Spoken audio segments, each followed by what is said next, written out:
Aunque ambos padres trabajen y perciban dinero fuera del hogar, cuando llegan a sus casas, las tareas relacionadas con los niños, las tareas relacionadas con ocuparse del hogar, repercuten más sobre las mujeres que sobre los hombres. Aunque los tiempos están cambiando y hay padres más presentes, la mayoría de los pedidos de los niños son hacia sus madres primero que a sus padres. Existen también investigaciones que muestran que son las mujeres, a la hora de pedir licencias en el trabajo, las que lo hacen para poder ocuparse de asistir a reuniones escolares, a actividades de los niños, o quienes se quedan en sus casas cuando los niños se enferman, alegando muchos padres que ellos no pueden hacerlo por la responsabilidad que tienen en sus trabajos, o porque al ser hombres en sus trabajos no entienden tanto cuando ellos piden este tipo de concesiones. Otro dato a tener en cuenta es que en las familias monoparentales, es decir, formadas solo por un progenitor, son mucho más las mujeres que quedan a cargo de los niños que los hombres. Esto se debe principalmente a que son quienes están embarazadas, tienen a los niños, y para los hombres es más fácil en algunos casos borrarse, sin hacerse cargo que el embarazo también se produjo como una responsabilidad compartida y que por lo tanto ambos tienen que hacerse cargo de este niño que trajeron al mundo. Este episodio no es de ninguna manera en contra de los hombres, tampoco es a favor de las mujeres. En todo caso, es para poder entender la complejidad de un rol tan importante como el ser padres, entendiendo el contexto de cada época y llamando a la reflexión para que juntos podamos cumplir con el trabajo más importante de nuestra vida, en el caso que, por supuesto, elijamos ser padres, que es criar hijos amorosos, empáticos y responsables.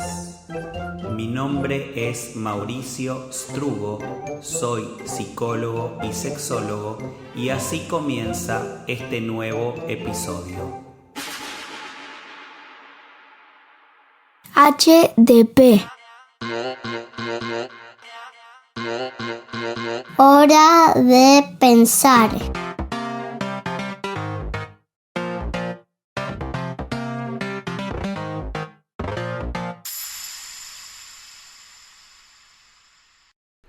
Por empezar a hablar de paternidad y todo lo que sucedía en el hombre durante el embarazo y el posparto, algo que no se había hablado mucho en el ámbito de la psicología, de la puericultura y de las distintas materias que se ocupan de hablar de lo que sucede con la paternidad, con la crianza y la familia, empezaron a llamarme de distintos ámbitos. Primero fueron grupos de preparto, luego vinieron llamados de distintas instituciones para que pudiera hablar del padre. Así fue que en algún momento empezaron a convocarme de distintos medios de comunicación. Estuve en programas de los canales más importantes de Argentina, salieron notas en todos los diarios también de Argentina, hablando del posparto en el hombre, hablando de la paternidad y lo que nos pasa a los hombres al tener una familia. Cuando contemplé la posibilidad de ser padre, me encontraba con un montón de amigos que habían sido padres en su momento y que estaban absolutamente lastimados en su relación de pareja porque la vida les había cambiado un montón. Y como psicólogo, lo primero que hice fue tratar de buscar libros que hablaran sobre paternidad, sobre todos los cambios que suceden cuando nos convertimos en familia. Y lo que pasó fue que no encontré nada. Así fue que me decidí a hablar sobre estos temas, a investigar, a poder de alguna manera recopilar información y como resultado del mismo escribí un libro que se llamó Padres o Pareja. Después de todo este recorrido, me es inevitable preguntar ¿por qué sigue llamando tanto la atención el hablar de padres? ¿Por qué tuve que ser yo aquí en Argentina, al menos, el que pusiera atención sobre estos temas y entonces me empezaran a convocar de distintos medios e incluso las notas empezaban a salir en las tapas de algunos diarios? Y claro, las preguntas que me surgieron a partir de esto son ¿por qué llama la atención que alguien hable de crianza siendo hombre? ¿Por qué a pesar de que las cosas están cambiando en relación a modelos anteriores de paternidad, todos los temas relacionados a los hijos y la crianza siguen siendo aún más responsabilidad de las madres que de los padres? Este episodio va dedicado a todos los padres, y conozco muchos que realmente trabajan en equipo junto a sus mujeres, a aquellos que día a día se preguntan qué hacer para ser diferentes a sus padres y los modelos anteriores de crianza, a los que intentan comunicarse con sus hijos, abrir el diálogo para que estos niños los tomen como compañeros y puedan confiar en ellos y no tengan un vínculo basado en la amenaza. Está dedicado también a los hombres de las peñas de padres que coordino hace 10 años y que me inspiran a seguir hablando de estos temas. Y por supuesto a las madres, las leonas, como a mí me gusta decirles, que por resabios de los modelos más tradicionales reciben críticas de malcriar a sus hijos por tener vínculos de apego, entendiendo que lo que hacen es justamente brindarles salud mental. Cuando tenemos un hijo, este hijo es de la pareja. No es más responsabilidad de uno o de otro. No tiene por qué pesar todo más del lado de la madre por ser mujer. Salvo dar de mamar, los hombres podemos hacer cualquier otra cosa para acompañar la crianza de nuestros hijos. No tenemos por qué ser secretarios, asistentes. Si somos un equipo, realmente a lo largo del tiempo, esto se va a ver reflejado en hijos que quieran compartir con nosotros, y les aseguro que estos niños, pertenecientes a una generación con padres más presentes, serán niños más pacíficos y más empáticos, justamente por tener permiso a expresar sus emociones. HDP, hora de pensar. La institución paterna es algo inventado por el hombre. No es en absoluto natural, es institucional. Algún día podría desaparecer, porque hubo una época en la que no estuvo ahí. Durante miles de años, la humanidad vivió sin la institución paterna. Te podrías sorprender al enterarte de que la palabra tío es más antigua que la palabra padre, porque el matriarcado precedió al patriarcado. La madre estaba allí y el padre se desconocía quién era, porque la madre se encontraba, se mezclaba y se unía con mucha gente. Alguien tenía que ser el padre, pero no había manera de enterarse. Por eso todos eran tíos. Todos los padres potenciales eran tíos. La institución paterna apareció con la invención de la propiedad privada. Ambas están unidas. El padre representa la propiedad privada, porque cuando apareció la propiedad privada, todo el mundo quería que su propio hijo fuera el heredero. No estaré aquí, pero una parte de mí heredará mi propiedad. La propiedad privada apareció primero, después apareció el padre, y para estar absolutamente seguro de que este niño es mío, empezó a predominar en casi todas las sociedades la idea de que la mujer tenía que llegar absolutamente virgen al matrimonio. De otra forma, es difícil estar seguro. Ella podría estar cargando un niño en el momento de casarse, podría estar embarazada y entonces el niño sería de otro y heredaría toda la propiedad. La virginidad le fue impuesta a la mujer para asegurarse de que es mi hijo el que va a heredar mi propiedad. Todo este concepto de la propiedad privada ha creado el padre, ha creado la familia, ha creado la posesión de la mujer por el hombre. Si hubo un momento en el que no hubo padre ni propiedad privada, es inevitable que llegue un día en el que no haya propiedad privada. El padre desaparecerá. Este texto que acabo de compartirles pertenece al Libro del Hombre de Osho, publicado en el año 2000. Qué fuerte, ¿no? Qué difícil poder tolerar estas palabras que hacen pensar que la paternidad es de alguna manera un invento social como para justificar los bienes, ¿no? De hecho, la palabra patrimonio tiene que ver con el padre.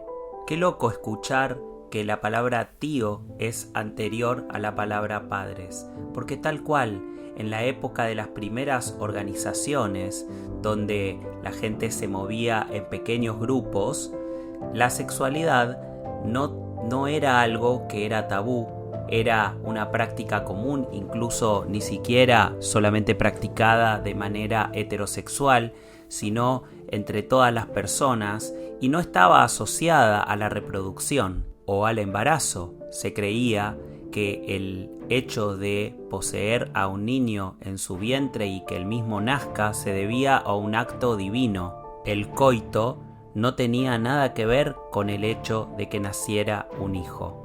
Y entonces, en estas tribus, en estas organizaciones grupales, los hombres eran todos tíos.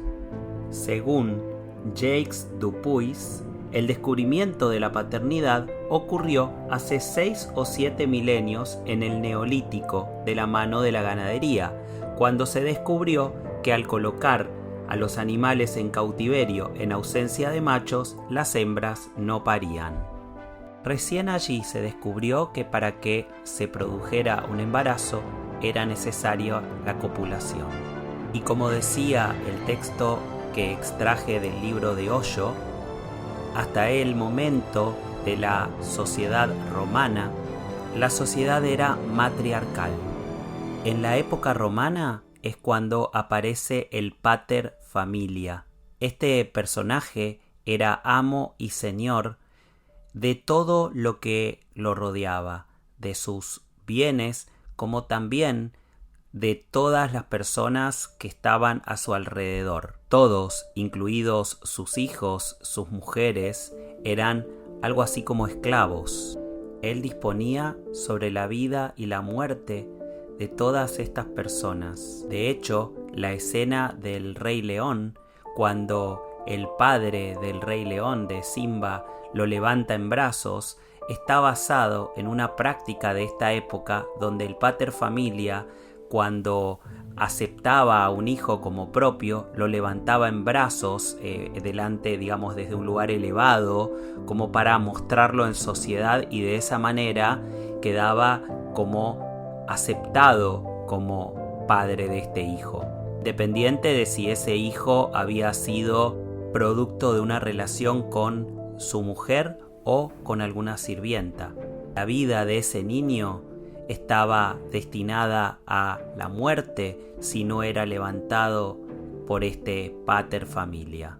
De hecho, los hijos hasta los 20 y tantos años no tenían potestad sobre su vida. Tenían que pedir permiso a este padre para cualquier decisión. Y si, por ejemplo, una hija era violada, esto era considerado una ofensa a este pater familia, y este pater familia podía incluso matar a esta hija. Y ya saben, en esa época era poco común vivir mucho más allá de los 30, 35 años, porque no había medicamentos, avances de salud, y realmente uno, si tenía un resfrío o una gripe, se podía morir. Este pater familia, por ejemplo, decidía si la madre podía amamantar a ese hijo o no, decidía si quería expulsarlos del lugar donde vivía, es decir, era muy tirano. Y fíjense que de ahí venimos. Posiblemente la amenaza, que por suerte hace unos años está pasando de moda, de el cuando venga tu padre vas a ver, viene de ese lugar cruel, de ese lugar de poco apego, si no ninguno, donde el padre era más que nada una figura de autoridad y de respeto infundida desde el miedo, sin absolutamente nada de cariño, y del que, claro, uno no ve la hora de huir. Y por supuesto que las cosas han ido cambiando. Por supuesto que hoy en día el hombre está mucho más presente desde la ternura y el cariño, porque si no, ni siquiera estaría pensando en hacer un episodio sobre crianza relacionado con los hombres y la paternidad. Pero no crean que el cambio se dio tan rápido. Pasaron muchísimas cosas terribles para que en la sociedad, desde la psiquiatría infantil, desde la puericultura, desde la medicina infantil o la pediatría y desde la psicología, empezaran a investigar la necesidad de afecto y las consecuencias gravísimas en los niños maltratados psíquicamente, pero en especial incluso maltratados físicamente, con padres castigadores que pegaban, y como no había legislación ni derechos, seguía ocurriendo. Para ser más específico, les voy a compartir un fragmento de mi libro del que hablaré más adelante. En el año 374, la Iglesia prohibió el infanticidio como método anticonceptivo, modalidad característica de la antigüedad hasta el siglo IV, y fue reemplazado por el abandono, junto con la entrega a las amas de crianza, la cesión en adopción y la internación en conventos o monasterios. Con el surgimiento de la burguesía en las ciudades, el modelo de paternidad era el de los artesanos, comerciantes y profesionales liberales. El padre transmitía un oficio a sus hijos, trabajaba en casa y compartía algo de tiempo con sus hijos, pero le estaba vedado expresar sus sentimientos porque la ternura era vista como signo de vulnerabilidad o debilidad. En la llamada época moderna, existían muchos niños huérfanos que eran criados en orfanatos o por sus tíos o vecinos. En el siglo XVI, la jerarquía garante del orden era primero Dios, luego el rey y luego el padre. Los varones menores de 30 años y mujeres menores de 25 años dependían jurídicamente del padre para casarse, entrar al convento o disponer de sus bienes.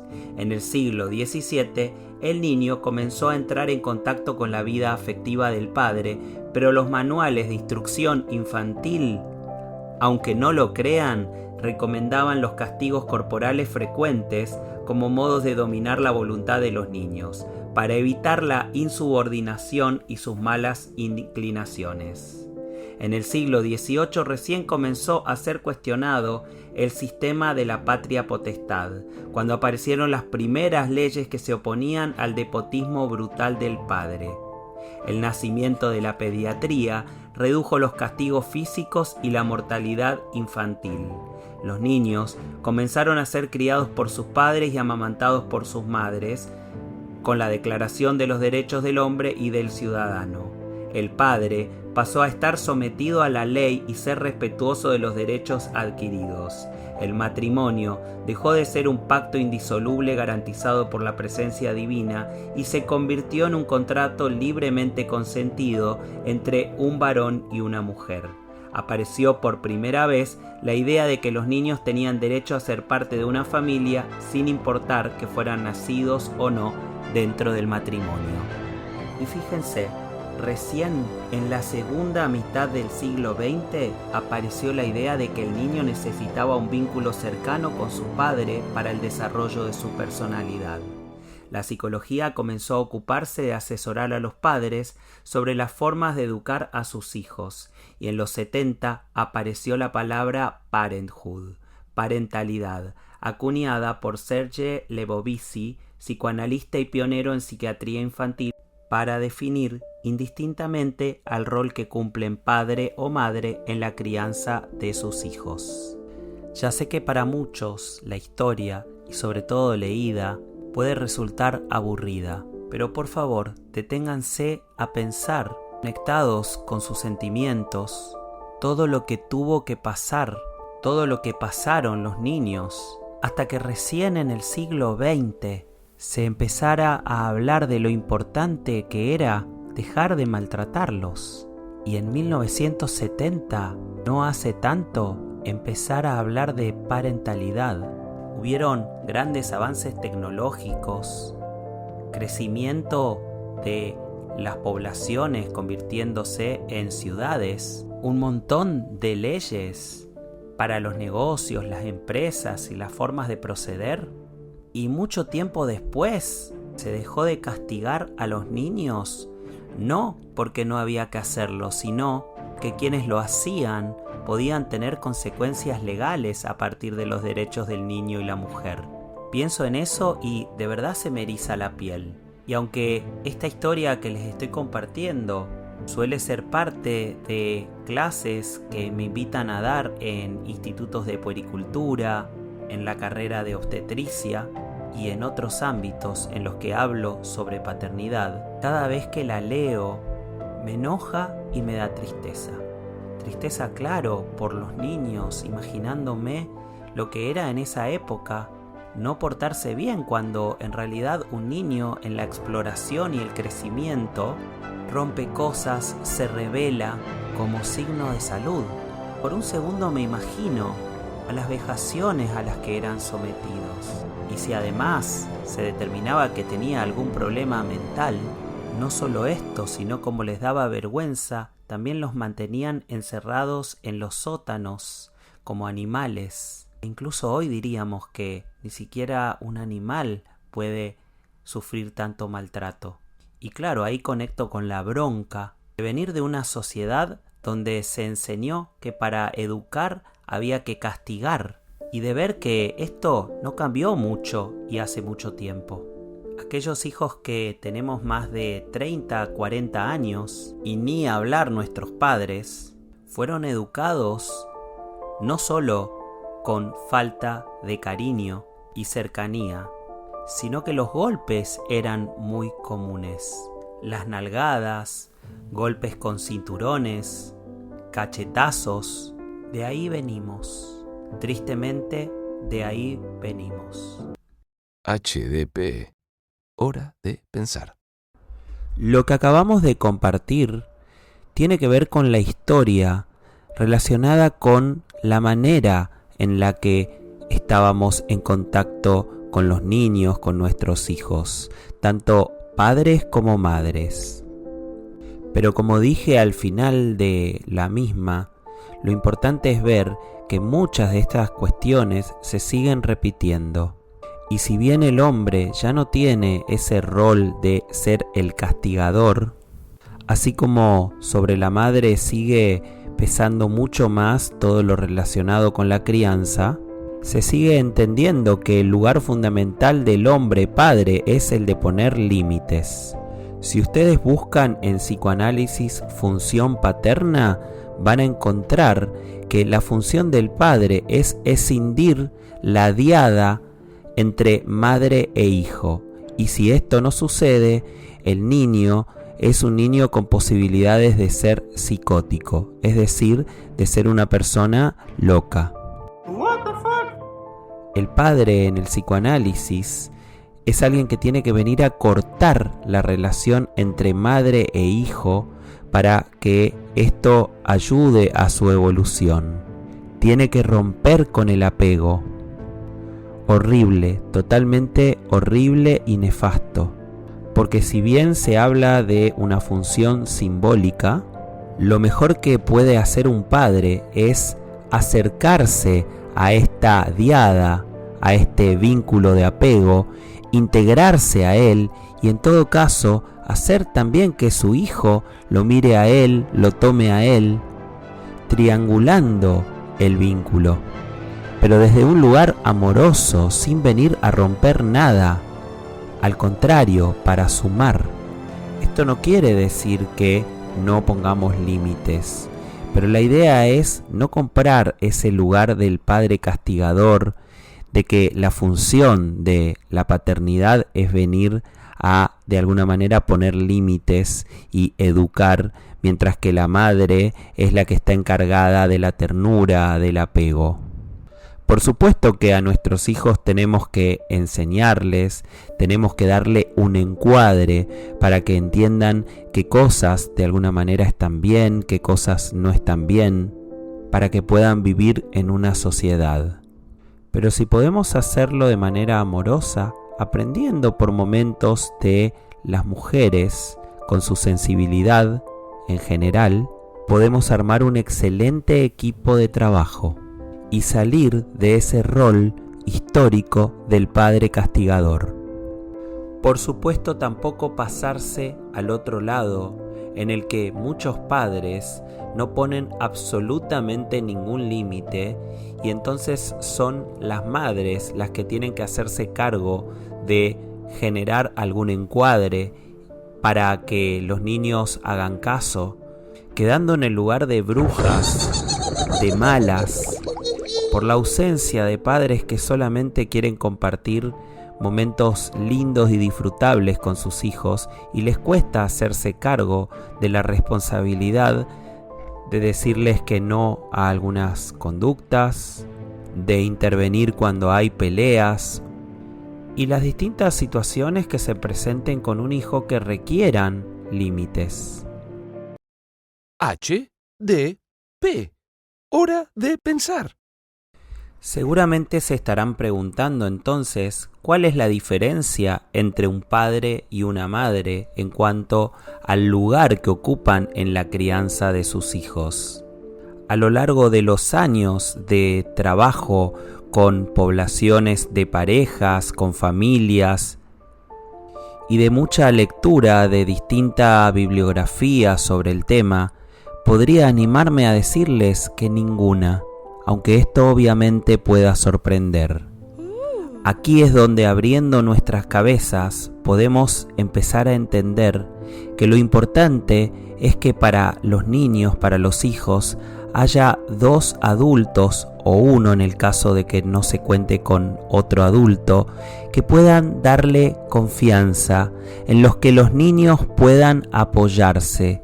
Y eso obviamente también incluye a las parejas que son homosexuales, a las parejas que son de el mismo género, mujer-mujer, varón-varón, o incluso a las parejas que no se identifican con ninguno de estos géneros, que vienen más de la necesidad social de etiquetar que de realmente la imperiosa necesidad de alguien de sentirse una cosa u otra.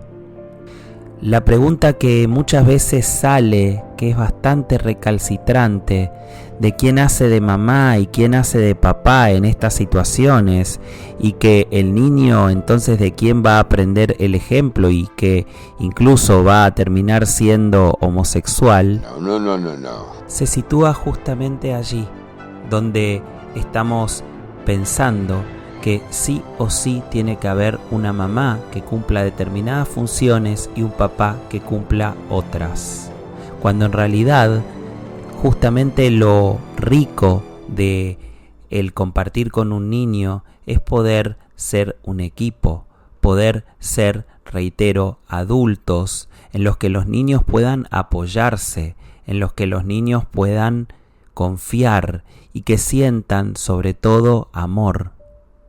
Alguna vez mientras estaba estudiando psicología, escuché el término ahijar y realmente creo que esto es posible mientras que haya estas dos personas disponibles. Incluso no importa si este hijo es biológico o es un hijo del corazón. Entonces, ¿en qué se diferencia la función del padre y la de la madre? En nada. Lo importante es que estén presentes. Y ya sabemos que estar presentes no es simplemente estar en el lugar, sino mucho más. Con todos estos movimientos, nos damos cuenta que el rol del padre ha ido cambiando un montón. Y hoy en día aparece, hace un tiempo en realidad, una búsqueda de un modelo de paternidad donde el hombre está mucho más involucrado, entendiendo que su lugar en la crianza de sus hijos es súper importante y que no basta con el aporte económico como sucedía con otras generaciones, donde el padre no se involucraba en tareas de crianza, no aportaba en cuestiones que tenían que ver con acompañar a estos niños. Y sin ir más lejos, no hace tanto, muchos hombres no cambiaban pañales, no se ocupaban de bañar a sus hijos, no solamente de acompañarlos en la escuela, no solamente de involucrarse en cuanto a enseñarles, a compartir con ellos, sino que ni siquiera se ocupaban de tareas básicas.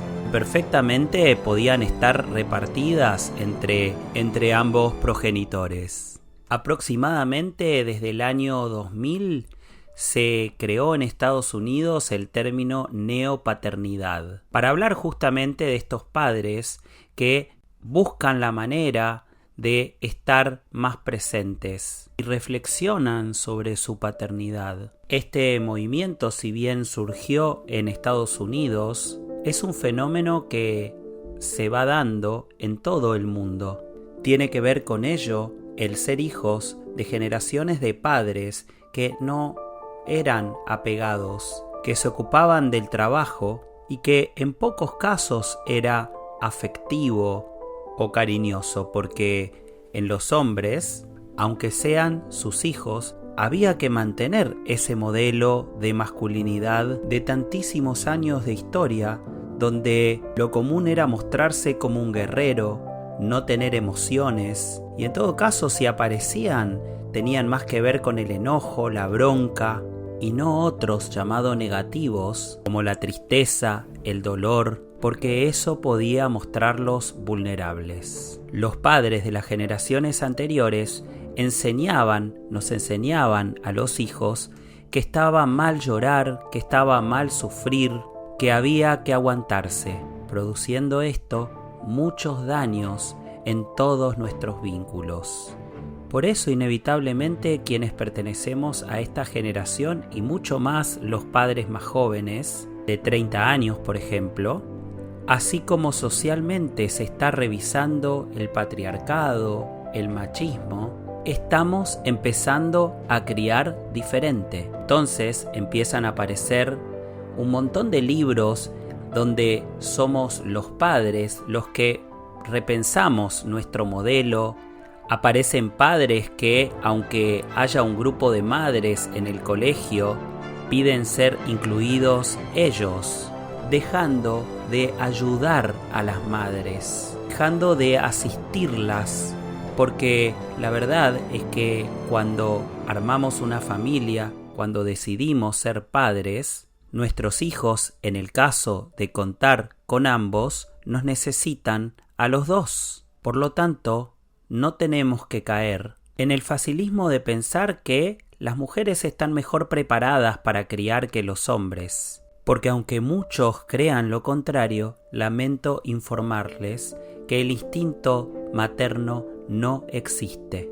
Ellas, al igual que nosotros, cuando viene un niño al mundo, pueden leer, informarse, conversar con amigas que han sido madres, pero en la práctica, una vez que el niño ha salido a este mundo, la escuela empieza para ambos, y decodificar los mensajes del bebé y poder acompañar a los niños y sus complejidades es o debería ser tarea de ambos. En algún momento en el que daba clases en lugares donde me llamaban para hablar de el preparto, es decir, durante el embarazo, sobre todo en el último tiempo, tenía la oportunidad de conversar con padres.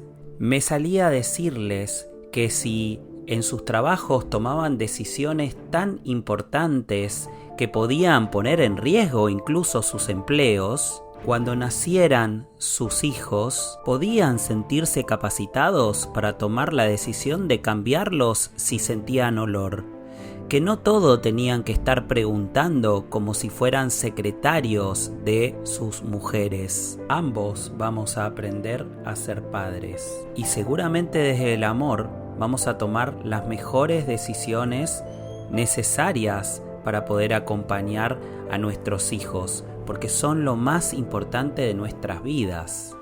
Pero vale aclarar que si bien los hombres somos los que nos ponemos en un lugar secundario, la cuestión es mucho más compleja de lo que se cree pensando que es una cuestión de comodidad. Si no, fíjense que cuando algún padre quiere estar a la par de su mujer en la crianza y ocuparse de algunos temas, en muchos casos suele ser cuestionado porque no lo hace igual que su mujer, como si hubiera una única forma o una sola forma de hacerlo correctamente. Y entonces, por supuesto, el hombre aprovecha en muchos casos para dejar de hacer distintas cosas y tarde o temprano aparecen los resentimientos, los reclamos y en muchísimos casos todo esto termina en una separación.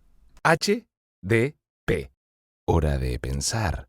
Tanto en mi libro Padres o Parejas, la oportunidad de crecimiento al transformarse en familia, que puede conseguirse en Argentina en formato físico y para el resto del mundo en formato ebook a través de Amazon, así como en las peñas de padres que coordino hace aproximadamente 10 años, trabajo en todo esto que les compartí, entendiendo, por supuesto, que un cambio de paradigma no se logra del día a la mañana y que el formato de padres con dificultades para conectar con su sensibilidad, a los que les sale más fácil el grito e incluso en algunos casos el golpe, es como un grano de pus infectado. Está allí y duele un montón y que aunque moleste no se puede reventar con los dedos. Para curar nuestras heridas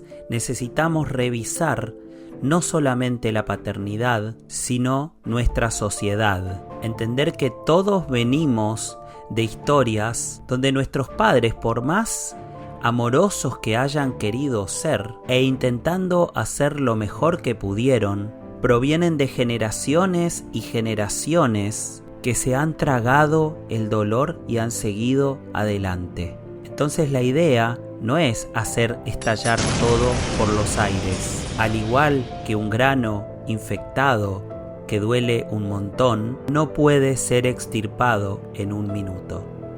En la peña, precisamente, al encontrarnos padres de diferentes edades, con niños chiquitos, con hijos que se encuentran en distintas edades, pueden ser bebés recién nacidos y también pueden ser hijos hasta 10 años en algunos casos, lo maravilloso que sucede es que al no sentirse juzgados, encontrar la libertad para hablar de lo que les pasa, de lo que sienten y revisar cómo fueron criados ellos mismos, de pronto aparecen las emociones, generando una red lo suficientemente resistente para poder hablar de cuando el paradigma clásico de la paternidad, como un fantasma sigue gobernando nuestra masculinidad y por momentos se vuelve un bastión. Darse cuenta de ello, poder ponerse empáticamente en el lugar de sus mujeres, pensar ellos cómo se sienten sus hijos cuando les gritamos o les prohibimos expresar emociones porque hay que ser machos o hay que defenderse,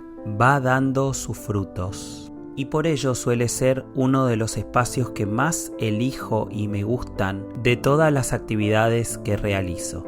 Porque yo tampoco soy un padre perfecto, muy por el contrario. A mí también me pasa, más psicología y conocimientos que tenga al respecto, que tengo que cuidarme de ese monstruo duro, exigente, castigador, que por muchísimos años predominó como modelo de paternidad. Todos los días lucho para poder decirle a mis hijos muchas más veces te amo de lo que me dijeron a mí mismo. Y ojo, no es que me haya faltado amor. Por suerte tuve papás maravillosos, pero que en general expresaban su amor, pero que en general expresaban su incondicionalidad y amor, haciendo que no nos faltara nada, no entendiendo, como entendemos las nuevas generaciones, lo importante que es recibir abrazos, besos y mimos, no solo por parte de las madres,